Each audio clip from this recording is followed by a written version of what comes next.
Can you deliver both the curriculum and have happy children? That's the challenge facing all primary teachers. If the critics are right, academic pressure on young children demands too much, too soon. Is that true? And if so, what should be done about it?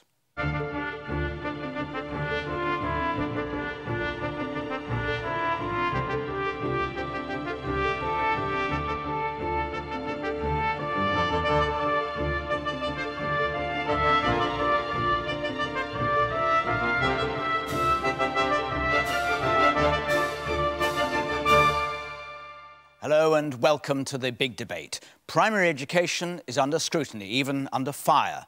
The reason, a growing fear that young children are wilting under academic pressure and that it's harming both their education and their lives.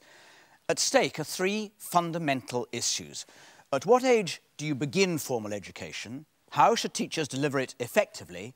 And how do you measure children's progress? It's a debate that goes back 40 years. In 1967, the Plowden Report revolutionised primary education. Out went instruction focused on specific subjects. In came child-centred teaching, more tailored to children's mental and physical development. After the Plowden Report, the battle lines were drawn between progressive and traditional teaching. When Labour took office in 1997, it sought a third way, which drew on both approaches. The result? For the first time ever, a national primary strategy focusing on achieving specific academic targets. Today, children in Britain's primary schools are indeed more literate and more numerate. They're also among the most monitored, assessed and tested in the world. In the first 6 years of compulsory education, children will take 2 formal tests, sitting 4 subjects comprising 12 separate tasks or papers. Linked to the tests, various forms of ongoing assessment, school inspections and league table places. It all adds up to one thing: pressure on everyone involved, and the children, of course, can't escape. Scientists now tell us that primary-age children are suffering clinical depression. They also tell us that current educational provision seems to be in conflict with the ways in which young minds actually develop. Campaigners, meanwhile, point to alternative models of teaching, often in other countries, where children start formal education at a much later age. Now, a new independent primary education review under Professor Robin Alexander offers a chance for change. Joining me in the big debate is a distinguished group of primary education practitioners and policymakers. And in our audience, a diverse range of teachers, practitioners, scientists and parents, all, no doubt, with much to say.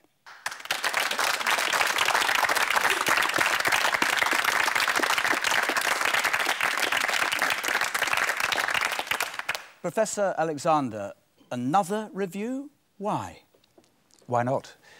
The last big review of primary education was Plowden in '67. As you mentioned, since then there have been a number of inquiries, but nothing as comprehensive as we propose. Meanwhile, the world has changed enormously. Education has changed. We've had 20 years of reform since the Education Reform Act of '88. We've had 10 years of non-stop initiatives since 1997. There are all kinds of claims about it, the impact of all of this, but the evidence is, to say the least, conflicting. Meanwhile, out there, the world has changed. There are very big issues to do with childhood, the nature of childhood. Parallel with our inquiry, there's the Good Childhood inquiry, born of a deep anxiety about the condition in which children are growing up. So it's an all-embracing inquiry. It's all-embracing. Sue Palmer, from things that you've written, I guess that you welcome an inquiry and have a lot that you want to have in it, its findings. Yes, indeed. And getting some of the pressures of primary education off young children is one of the things that I hope will come out of it. Mary Bousted, one could say that you had a vested interest because you're a key union leader. Do you believe that things really have gone wrong and an inquiry is necessary? Is that why you would want it? Yes, I think the time for a really independent inquiry, such as Robin is leading, is absolutely necessary now. Even though, on all the indicators, results are better than they've ever been in this country? Well, as Robin said, that is contested. There is a big debate about what has actually been achieved in terms of standards. And ATL has done a lot of work actually in this area. So what has been achieved is contested, how it's been achieved is contested, and what the unintended consequences of dramatic centralisation by government of our education system. And the unintended consequences, I think, are quite severe. So we need to look at these things. Kevin Collins, you played a pretty key role in getting the, as it were, third way going. Do you welcome this review, or do you think frightened it's going to undo all what you regard as your good work? No, I welcome the review. Like Robin, I think that in a changing world, it's always important to learn. My big emphasis is that we keep improving, and I believe we've had significant improvement in our provision and our opportunities, and I'm for anything that will try and continue to improve the opportunities for children. Robin Alexander touched on the individual child. So to what extent does the profession already take note of individual learning styles and the personal, social, emotional development of children? If you take a look at some of the programmes on Teachers TV, you'll see a vast range of teaching approaches.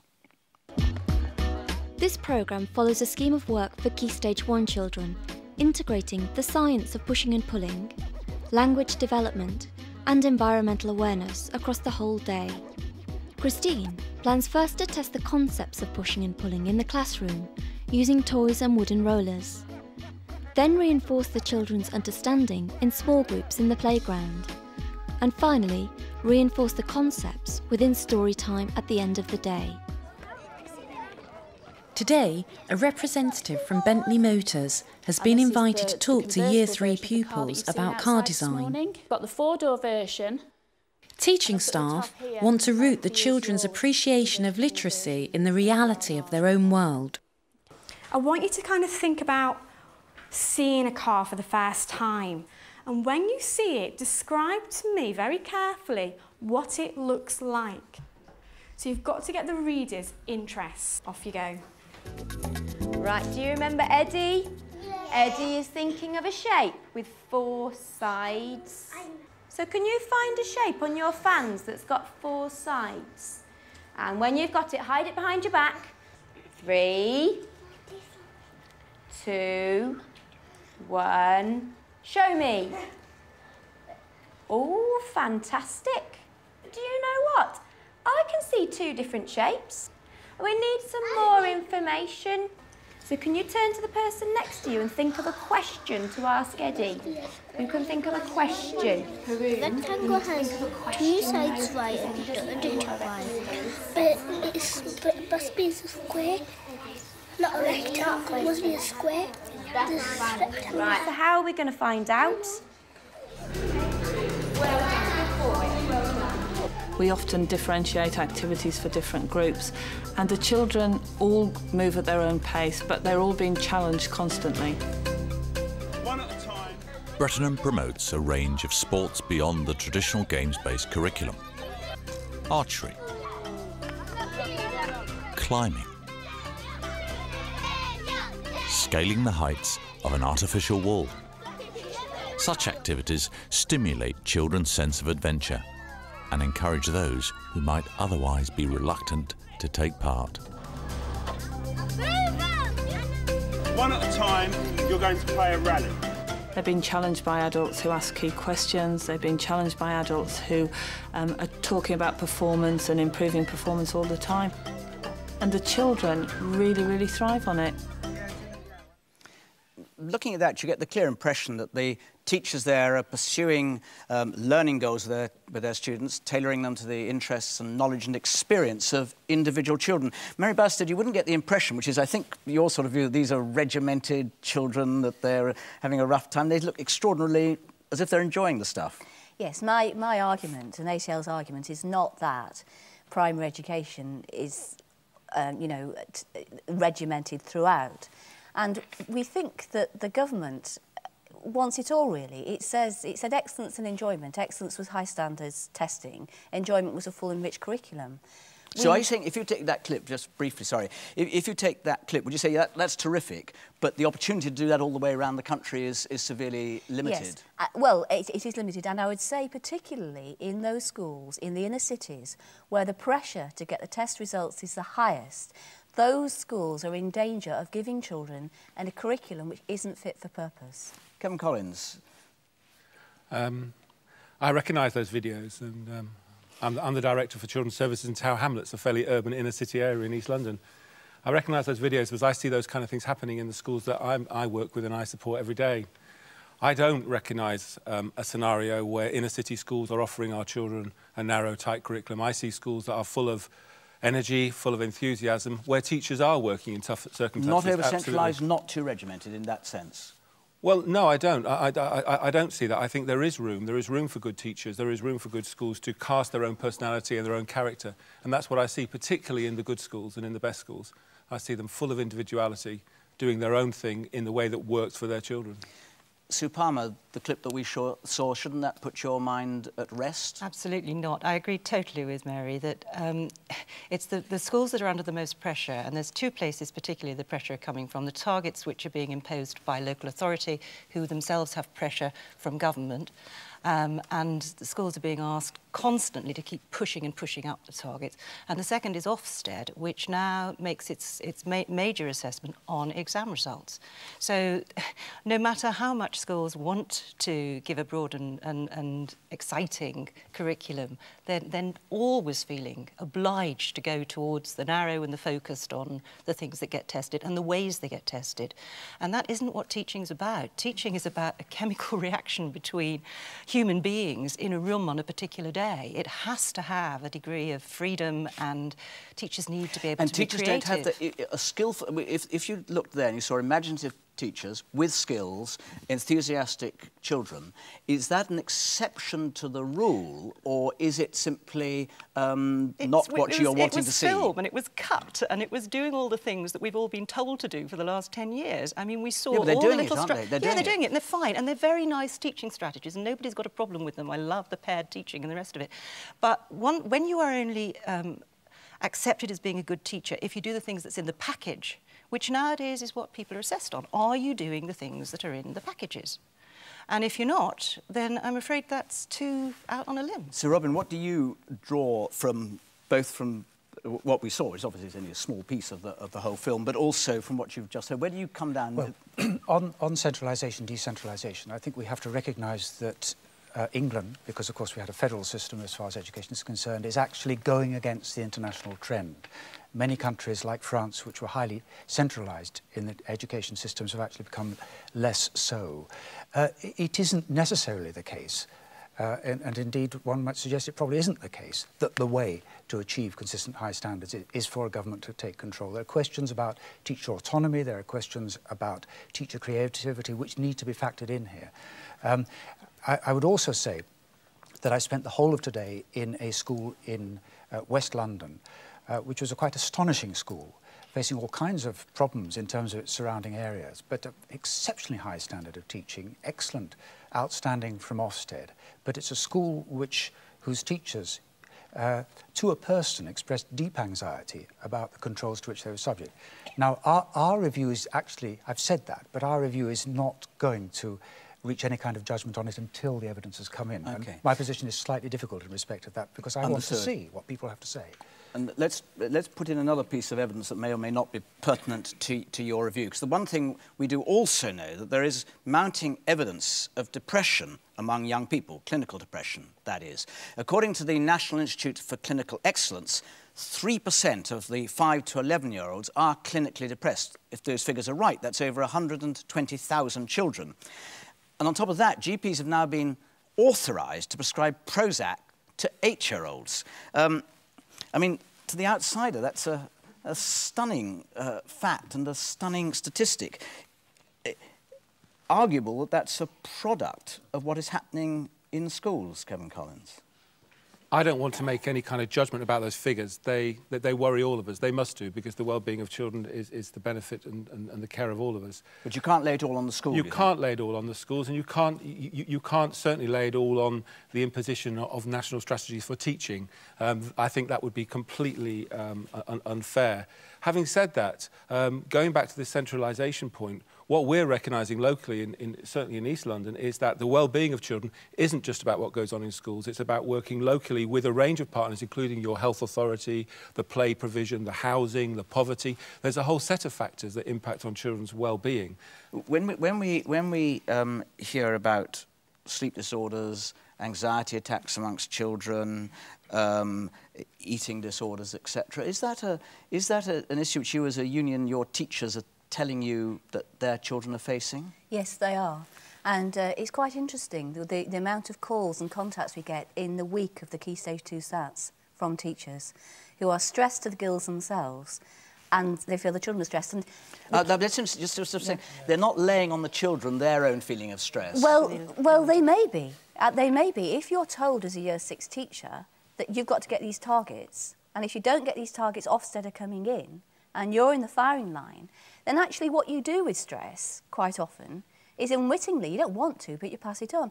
And it's quite interesting, the QCA itself, 2 years ago, did research which showed that in certain schools, children, in addition to the daily literacy hour, are getting 2 hours a week test preparation for the Key Stage 2 SATs in English. That was the QCA's own research.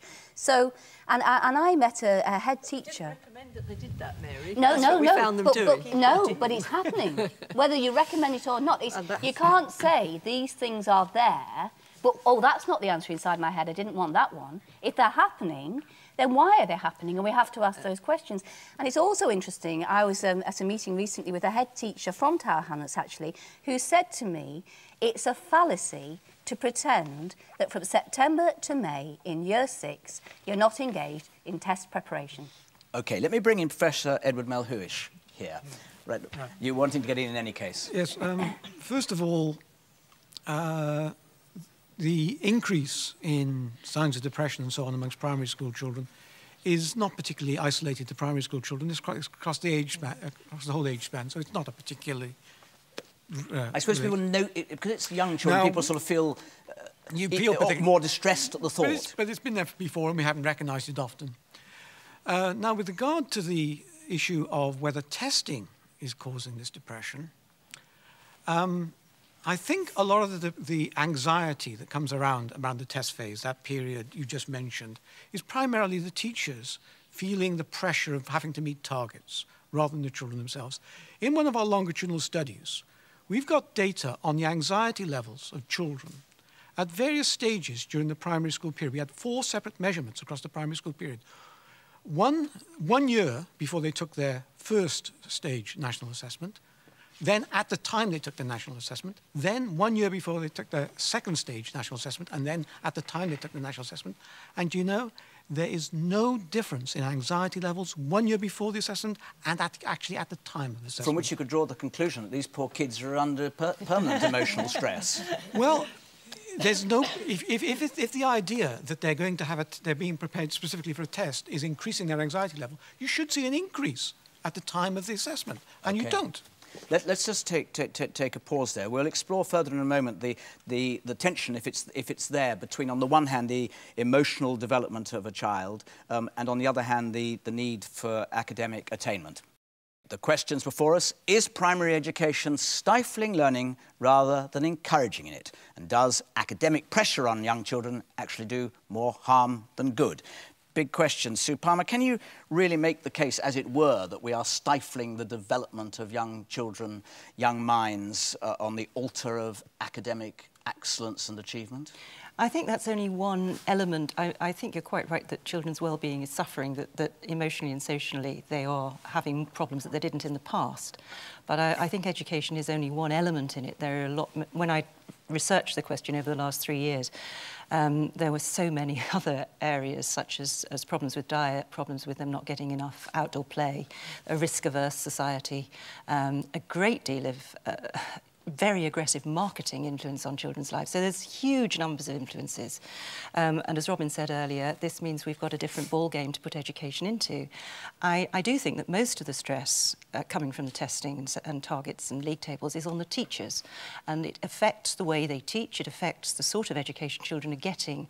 We could be doing an awful lot better for our children by this time in our history with the amount we know about education. But the children are being, in your view, damaged in terms of their potential and their attainment because teachers are under too much stress in delivering what they're being required to deliver? Because the curriculum has been narrowed, because we've got a very sort of linear approach to teaching which goes towards a test.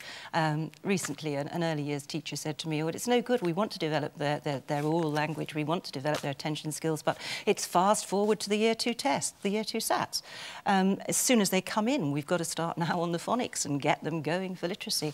We seem to have lost the feeling that we've got children here whose lives we're trying to not mould, but help to develop in a rounded personality, not just something that can pass tests throughout their academic career. If Sue Palmer's right, Kevin Collins, that's a pretty severe indictment that you're exacerbating the problems that already children face by a teaching regulatory framework which is undermining teachers' ability to teach properly. Well, I think in all of this, we're obviously trying to strike some sort of balance, aren't we? If we cast our mind back to where we might have been even 15 years ago, I think it's pretty undeniable that context and that provision actually wasn't giving children the opportunity to develop certain key skills which equip you to be critical. The ability to read and write and understand the world and be numerate actually gives you some of the skills that allow you to take on some of the forces that Sue's described in terms of marketing, understanding a complex world. But it's got to be a balance. And I think we're constantly in the business of trying to strike that balance. I certainly believe that developing those skills gives children power and gives them the opportunity to really engage in future learning. So I don't think there's any debate about the fact that children need to leave our primary schools able to command reading and writing and other kinds of learning and be effective learners. Tests. Testing is part of that. A necessary condition. Well, I think good assessment is part of that, and testing is part of the assessment process. Let me bring in the audience here. Sian Hodson, first of all. You're a parent. I'm a parent. And your child's been or is going through the testing? I have two children, both in primary education, 1 year 4, 1 year 5. And do you like the fact that they are tested, or would you prefer them not to be tested? No, I want them tested. And why do you want them tested? If we do not test our children, we are not able to assess those needs, particular needs of a child. By continually assessing, and I use the word assessing as opposed to testing, we are able to determine whether or not a child is gifted, or whether or not a child is less able. But for you, testing is, as Kevin was saying, is part of the assessment process, a necessary part of it. Absolutely. Jane Wilkinson, head teacher over here on the left in the back row. I agree with assessment. I agree that we need to look at the gaps in our children's learning and look at next steps wholeheartedly. I have a big issue with testing and league tables and results.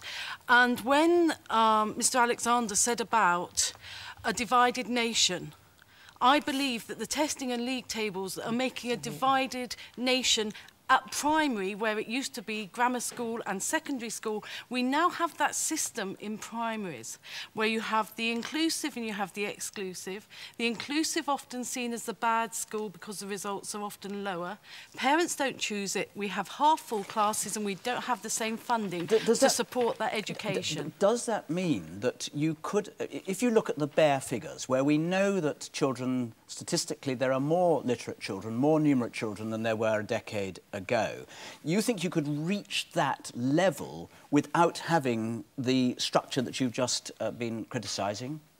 I think you should have assessments, but I don't think that they should be published widely. I think that schools should be held to account. But by publishing them, parents are making choices. Your discerning parents are moving away from the schools that they might not have such good results because of the children's wider experience. My school is in the top 5% for value added, and yet if you look at a league table, it is probably in the bottom third. We do a very good job for our children, but we have half-full classes. All that clip showed children doing wonderful things. I don't have the funding for that. I've got half-full classes. Let me bring in Aaron Ajit-Saria, because you are also down here in the front row, head teacher. I'm a deputy head, actually. Deputy head, I'm sorry. Yeah. I fully agree that the education should be child-centred, but if you don't know where the baseline of that child is, which can only be done through assessment, how can you... Is this a rather weasel word, this word we're using, assessment, here? Because it seems to be a way of... Some people are using it to include testing, some people are using it in contradistinction to testing. Yeah. I tell you about Key Stage 1 sets. I feel since the last 2 years now that it has become teacher assessment. I find it gives teachers the flexibility. In my school, it's a three-form entry school. Parents came in June and they said, when is the Key Stage 1 sets going to be? And I said, well, that was done last month. The children didn't suffer. They didn't even know because it was done through teacher assessment. And when I say assessment, I mean it. And I actually think that we are not looking at the real issue. The real issue is not about testing or not testing. The real issue is about having inspirational teachers and having mediocre teachers.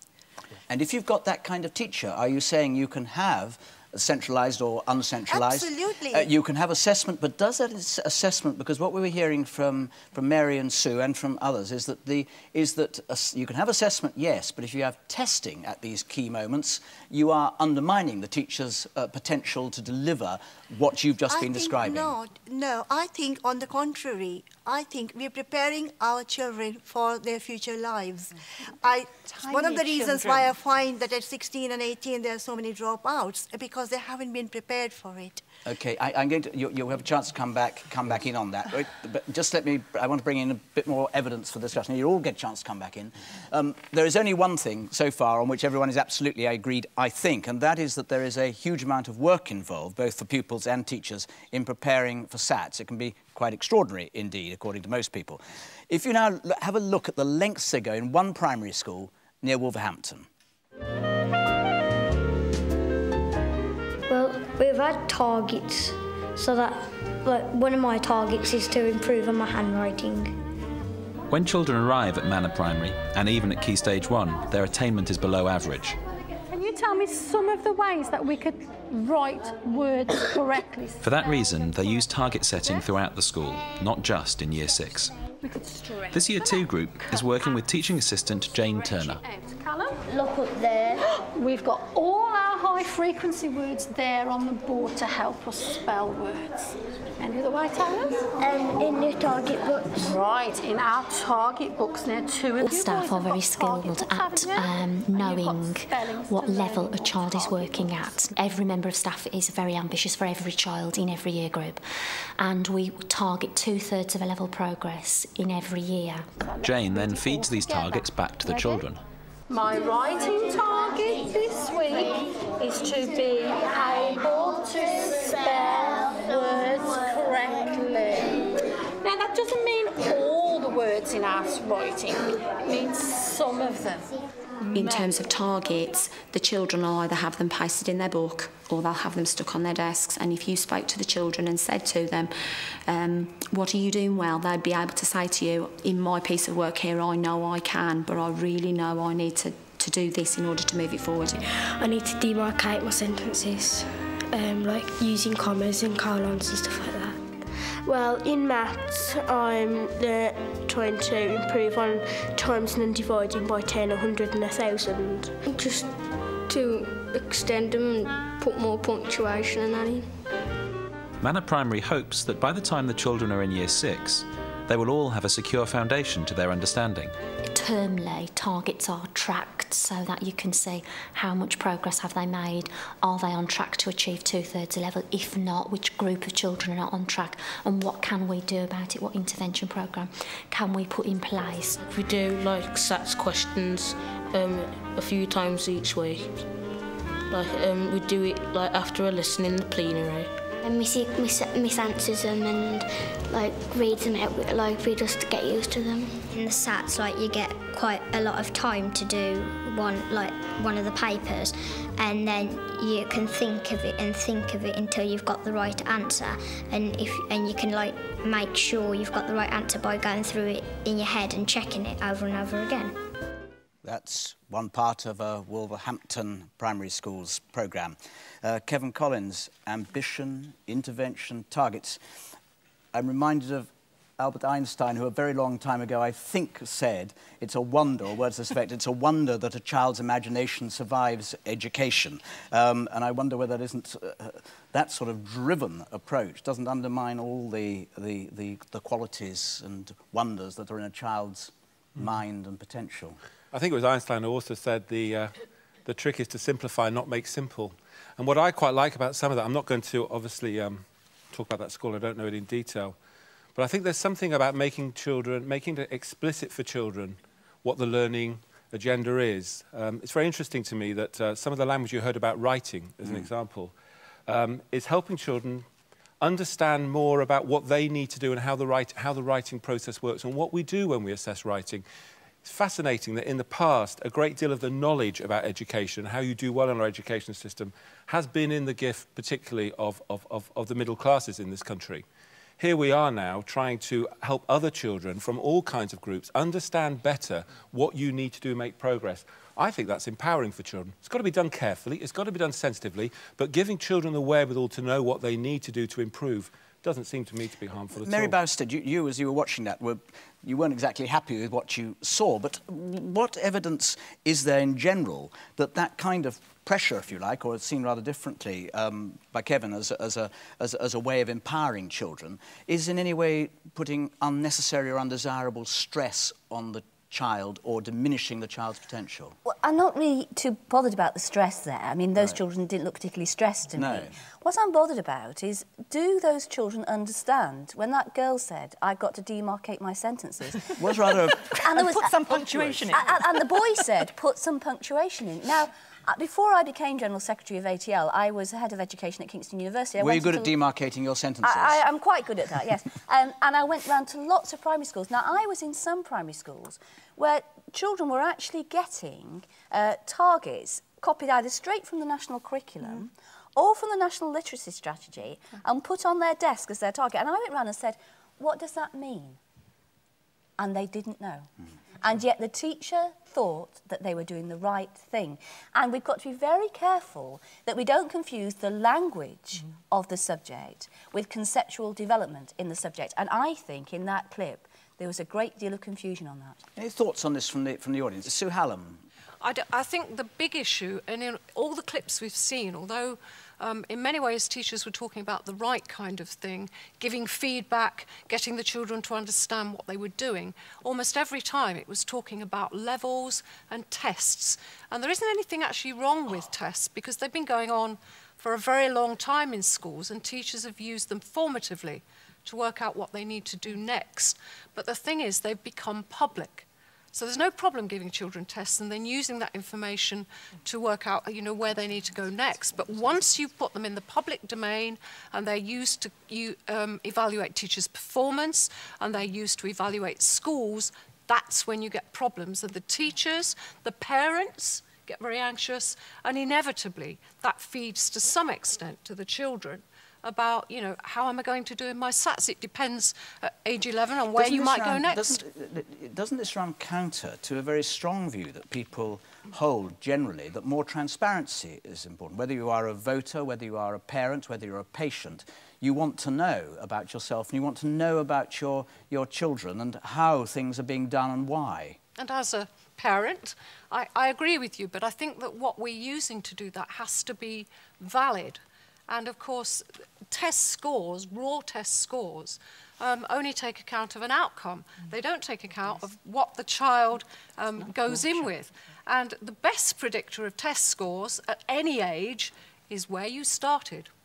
And of course, children start school with very, very, very different levels of skills. I mean, my son could read before he went to school, not because we deliberately taught him, but he was so engaged. And is an implication of this that you would start the reading not in accord with the date at which you have to pass the test, but at the point at which the child is naturally evolving to that stage of his or her own development? Well, I mean, ideally, children should be engaging with books at home, with parents from, you know, sitting on their lap. Here's a book, I'm going to read you a story, but as they're reading it, you know, the text is following. This is how my son learnt to read. And by the time they get to school, they're already familiar with that. If you followed that through, Mary, to its conclusion, it would mean a radical reshaping not only of testing but also of the curriculum itself, wouldn't it? Yes, I mean, ATL has a very clear view that the current national curriculum is unfit for purpose. We believe it is predicated on a knowledge base which was okay in the 19th century but is not right for the 21st century. And it's very interesting that at the end of our national curriculum, we are 24th out of 29 in the OECD countries for staying on rates post-16 in education. Our young people walk away from a knowledge-based, subject-based, academically driven curriculum. And it's also very interesting that the CBI and the Confederation for Small Businesses say that when our young people leave school, they don't have the skills which they need to succeed in the world of work. Robin Alexander, can you imagine, as a result of your... I know you haven't got your results yet, but embracing some of these thoughts which might imply a really radical change? Absolutely. I mean, one of the things I'm concerned about, having listened to this discussion, is Mary's precise point about confusing testing and assessment. Now, assessment, properly conducted, is, of course, crucial to children's learning and their understanding of their learning. But assessment is or should be deeply embedded in the teaching process. That's why people talk about assessment for learning. And assessment for learning isn't testing. It's a style of teaching in which talk between teacher and pupil, particularly, is of such a kind that on an everyday basis, the teacher is able to gather evidence without calling it assessment, and certainly without calling it evidence, of how the child is thinking, to spot the misunderstandings, diagnose them, build on them. And it's a kind of seamless process whereby assessment, the word assessment is never mentioned because it is actually good teaching. One proposition there I think we would all agree with, which is that there is a clear and necessary relationship between thinking, understanding and language, and particularly spoken language. And historically we are not good on that. We define literacy as reading and writing, and talk doesn't feature anywhere in it. We do not have the same tradition in Britain as they do in many continental countries of absolutely good, clear oral teaching, oral pedagogy, and it's that direction which I think we might consider moving into. Which takes me to my pause and to my promise that we'll be back and we're going to look at an example of Europe to see whether you can both have happy children who enjoy learning and successful results as well. Is there something we can learn from abroad? That's in a moment. Welcome back to the big debate. Our topic, primary education and its impact on children. And as we've just been talking about, the question of can we learn anything from abroad? There are alternative models in other countries, and they produce apparently happier children who also achieve high standards. In Sweden, for example, mandatory teaching of reading, writing and reckoning only starts at what might be considered the ripe old age of 7, after a lengthy period of preschool in which targets and strategies make no appearance. Imagine a school where play and relaxation is paramount, where there's little formal learning and most leave at the age of 5 or 6 unable to read or write. A place where they learn almost exclusively through play and where they do things for themselves. We try to get the children doing as much as they can themselves. If we can give them the trust to be on their own, they will take that responsibility. And it's a lot about social training, and training together with other children is very important. A very big difference between the English and Swedish system is that it is in our curriculum, it says it's not the child we should evaluate.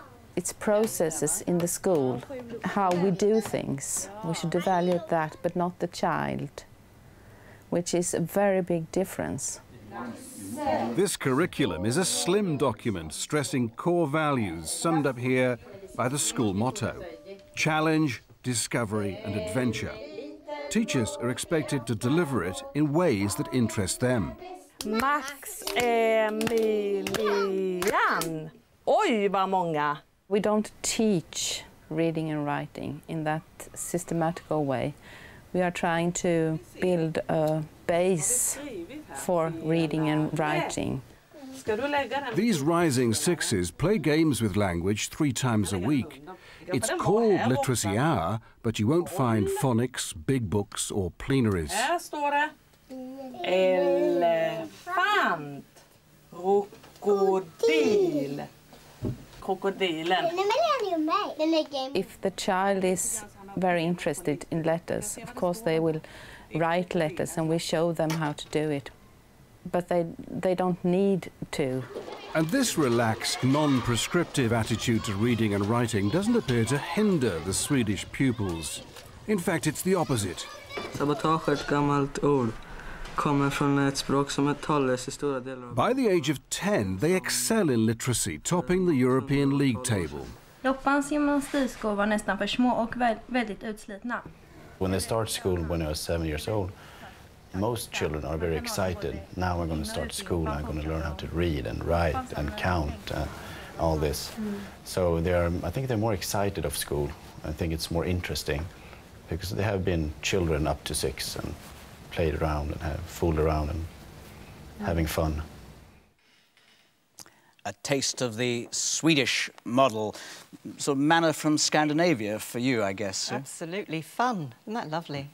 It's one of the things that fascinates me. The OECD recently did, it was about a couple of years ago, did a survey on how much our 10-year-olds enjoyed reading, and we were rock bottom. We've turned it into a task. We've turned everything into this sterile, miserable targets, league table tests, children who can trot out things about demarcating sentences. But the joy of learning has just been completely lost. So you can get through, pass the tests, 7, 10, etc. By the time you're 16, you want to get out of school and read no more. And even if you can read, you don't bother doing it in your spare time because you've just been completely turned off by the whole damn system. Mette Jakobsen, you are a parent from Scandinavia, but your children are educated here, so you've experienced both at one level. Yes. Yeah, I mean, I have found it extraordinarily difficult to send my children to school here. Mr. Alexander, you said something very interesting about talking with children in school. I have a 7-year-old who's in year 2 now in the local state primary school. There isn't any talk going on in the class. There is no dialogue in the class. The children spend most of their time sitting on a carpet, receiving instructions. They then proceed to go to their tables, where they sit and work quietly with their targets written on a piece of paper next to them. There is no fun, there's no enjoyment, there's no dialogue between the children and the teachers. And even more crushingly, as a parent, there is no dialogue between parents and teachers. We are only required, as parents, we're only required to bake cakes and man stalls. And that is really it. And we're not even allowed to go into the school.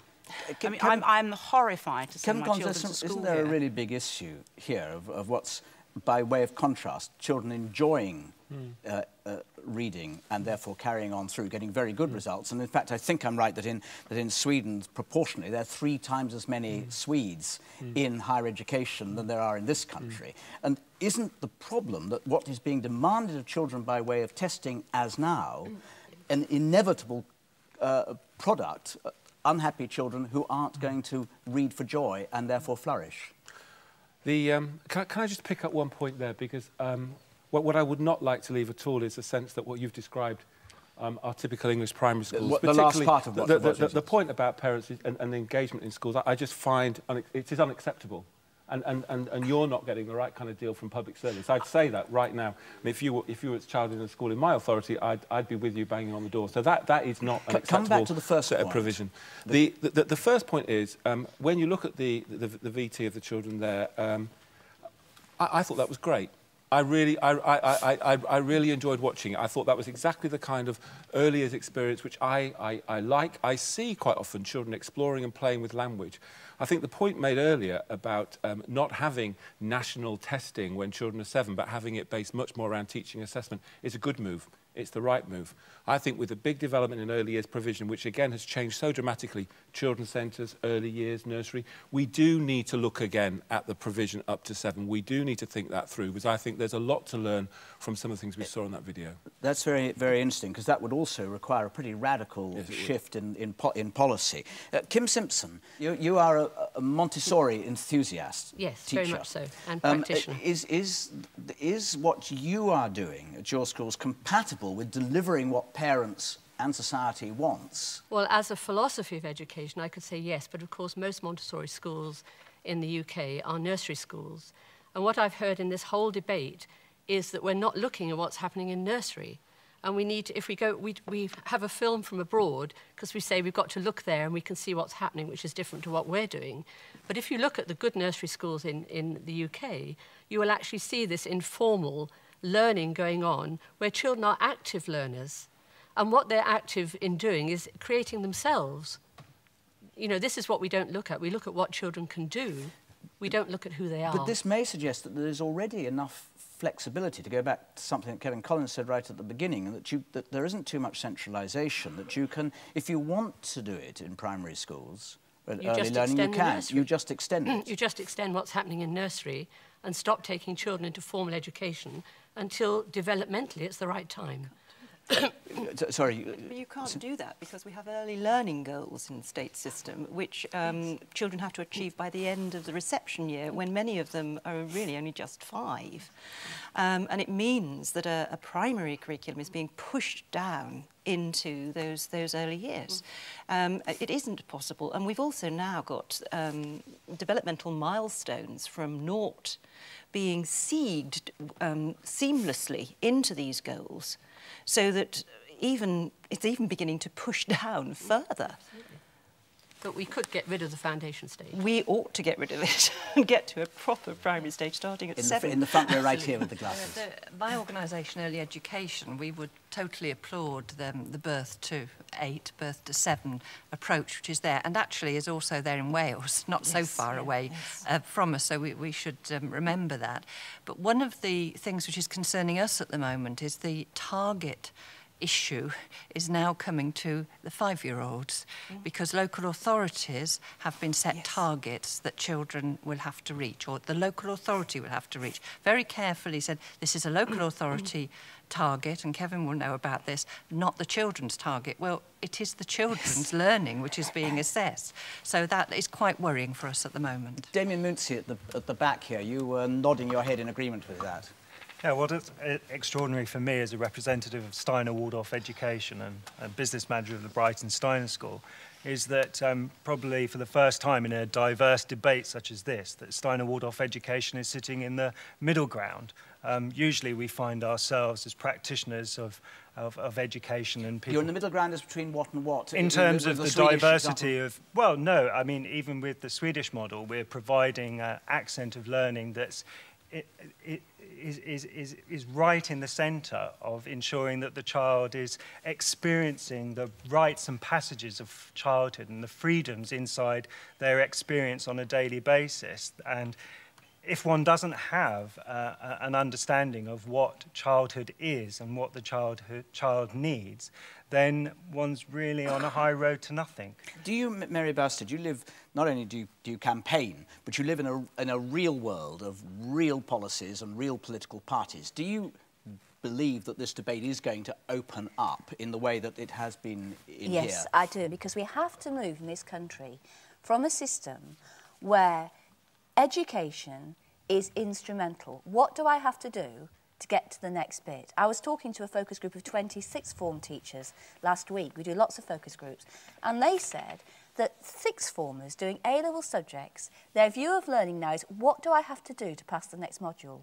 A love of learning, a drive, self-inquiry, self-motivation. It's what do I have to do to pass the test? And we've got to ask these big questions, because it's no good measuring if we're not achieving. Sian Hodgson, you rather like the idea of testing. Are you uncomfortable with the thought of easing away from testing on the grounds that children are actually damaged rather than advantaged by the process? Children aren't necessarily damaged by testing. The time that we have a problem is when we are forcing children who are not ready to follow these tests. It's what's right for the individual child, and I think that's where we are failing children, because we are putting them in a box and saying, you're year 5, you should be achieving this, you're year 6, you should be doing this. You're a child, you develop at your own rate, let's try and encourage them to be children and enable them to do what they are physically and mentally capable of.